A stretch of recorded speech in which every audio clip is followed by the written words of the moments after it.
Now lab 3, reciprocating cylinder control. In experiment 3 we have 5 parts. This is part 1. We are going to explore the pneumatic boats.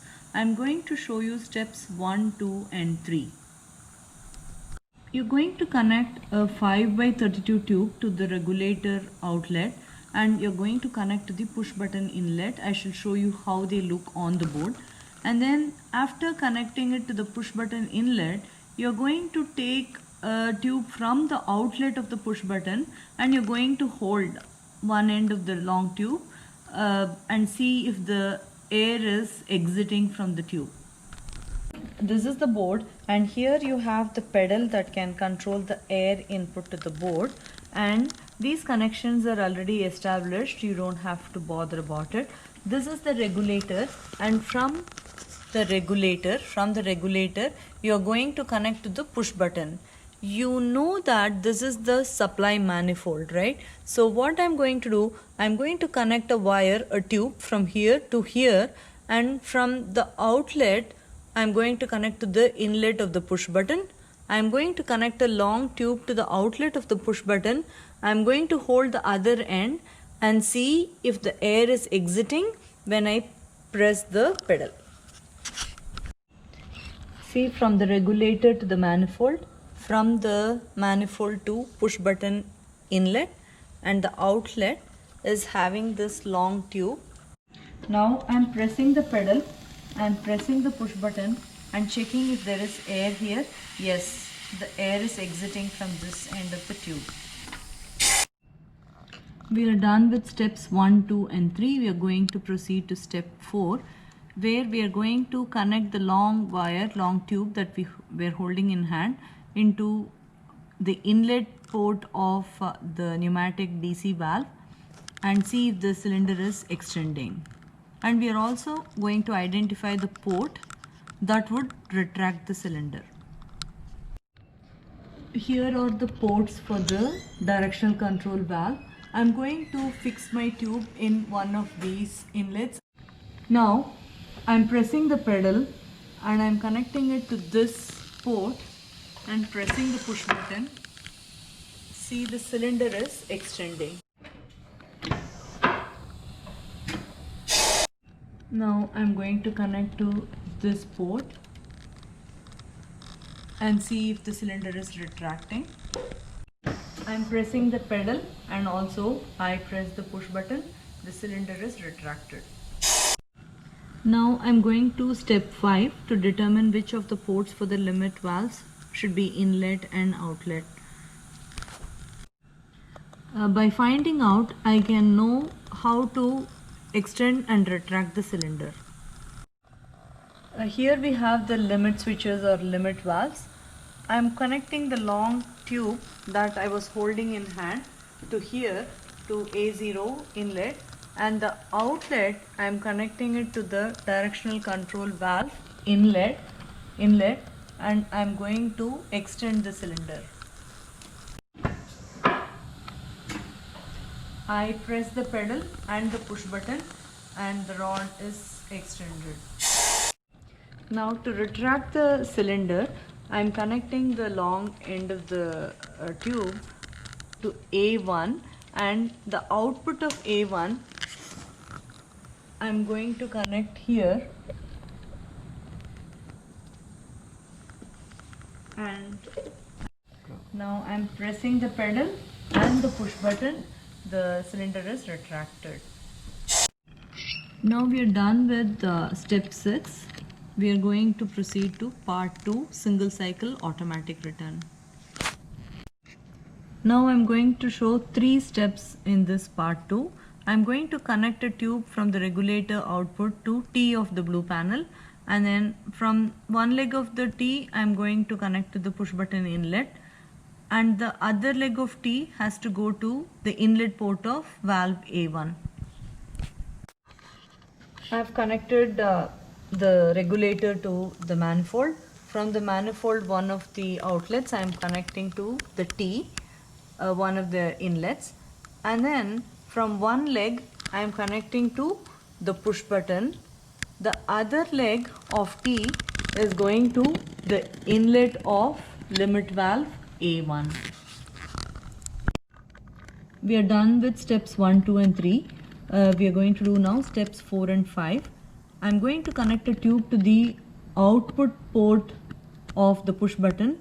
I am going to connect to the A pilot port, DC valve's A pilot port. Next is from the A1 limit switch, I am going to connect to B pilot port. From the push button outlet, I am connecting to A pilot port.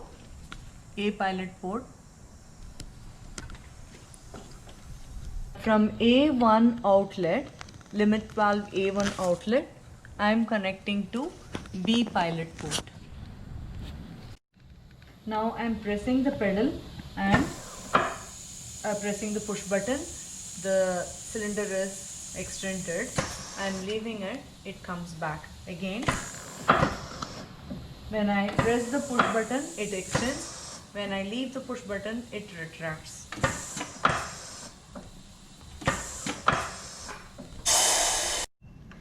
After doing steps 4 and 5, we did step 6 and 7 by pressing the push button and releasing it. We pressed the push button, and when we pressed it, the rod extended, and then when we released, the rod retracted. Now I am going to do step 8. I am going to press and hold the push button. The cylinder should extend fully, and then it should remain extended until the push button is released. I am pressing the push button, I am holding it, it is just extended, I am releasing it, it is coming back. Now we are done with step 8. We are going to proceed to the next part. Hope you understood the circuit operation. We have to turn off the air supply actually, and then proceed to the next part of the experiment. Part 3 is single cycle immediate return. I am going to show you steps 1 and 2 now. I am going to remove the tube from the A pilot port of the DC valve, and I am going to connect to the inlet of the limit valve A0. This is the first step. And the second step is to connect the limit valve A0 outlet port to DC valve A pilot port. Now from the push button outlet, we have connected to pilot port A. Now I am taking this off and I am going to connect to A0 inlet. I am connecting a tube to outlet of A0. This goes to pilot port A of the DC valve. Now we are going to see the effect. I am pressing the pedal and I am also pressing the push button. See, it is automatic return. As long as I press the push button, it is coming back and forth. I release the push button, it is retracted. I observed the result of my operation. I pressed and released the push button and I saw the cylinder extend and retract. When I was pressing and holding the push button, the cylinder was continuously extending and retracting. This is called reciprocating. Now step 6 and 7 I have check marked because we understood the function of the circuit. We are going to part 4, which is continuous operation, automatic return. I am going to show you steps 1 and 2. Now I am going to take away the push button inlet port connection and I am going to connect that tube to selector valve inlet port. In this step, I am going to take the tube connected to the outlet port of the push button and I am going to connect to the bottom selector valve outlet port, because the selector valve has 3 ports. One as the inlet port, and there are 2 outlet ports. One is at the bottom of the selector valve and the other one is on the top of the selector valve. The push button inlet port has a connection. I am taking it and I am connecting it to the inlet of the selector valve, and I am taking the outlet of the push button. I am connecting it to the bottom port of the selector valve. Now step 3 is to connect the top of the selector valve outlet port to the push button inlet port. I am going to show you how to do it. Now this is the top of the selector valve outlet port. I am going to connect to the inlet of the push button. After making that connection, I should keep the selector valve control position pointing to the top outlet port. The purpose of doing that is to block the unused outlet port to prevent air loss when the selector valve is in the off position. Okay.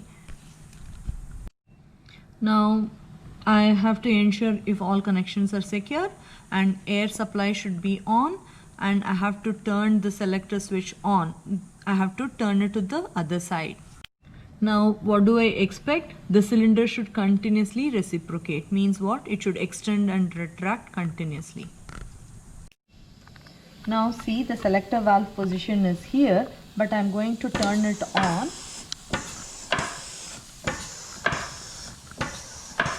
The cylinder is extending and retracting continuously as long as the selector valve is in that position. Now when I switch off the selector switch, the cylinder is in the retracted position. Now we are done with continuous operation automatic return. We are going to proceed to part 5. Now part 5 is single cycle and continuous operation, also automatic return. Now I am going to show you how to do steps 1 and 2.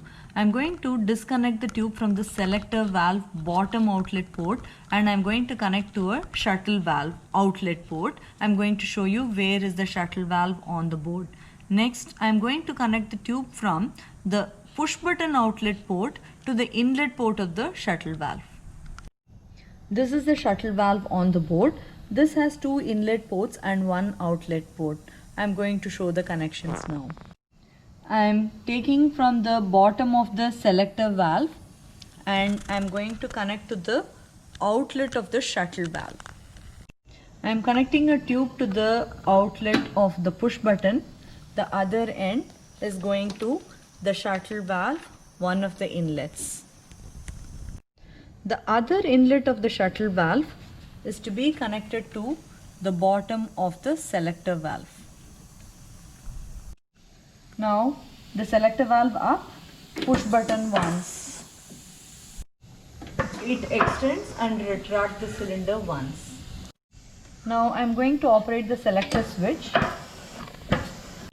The cylinder continuously extends and retracts as in part 4.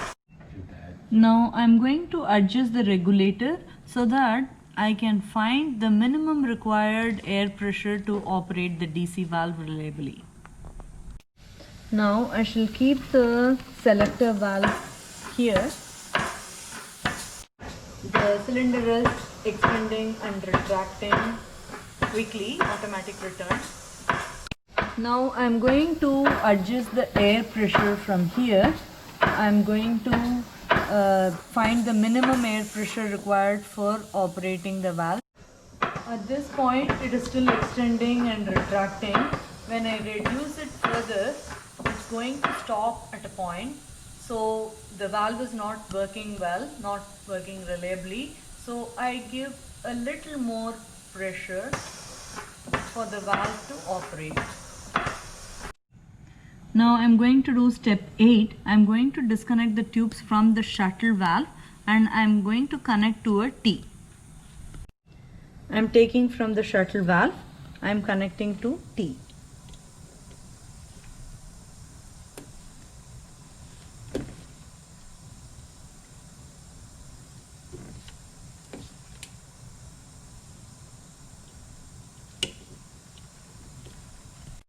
Now I move the selector valve to this position and I hear air going out from the push button. Now the selector valve in that position doesn't allow the cylinder to operate. Now I am going from the back of the panel to block the push button airflow and I'm going to see if the cylinder is operating. Yes, the cylinder operates when I block air at the back of the push button. Now we are done with part 5, all the steps. We have all the symbols required for lab 3 reciprocating cylinder control. You see a double acting cylinder on top. You see these limit switches A0 and A1. You also have a 5x2 directional control valve, push button and selector valves are shown at the bottom. You have to figure out how to make the connections for all the different parts of this experiment.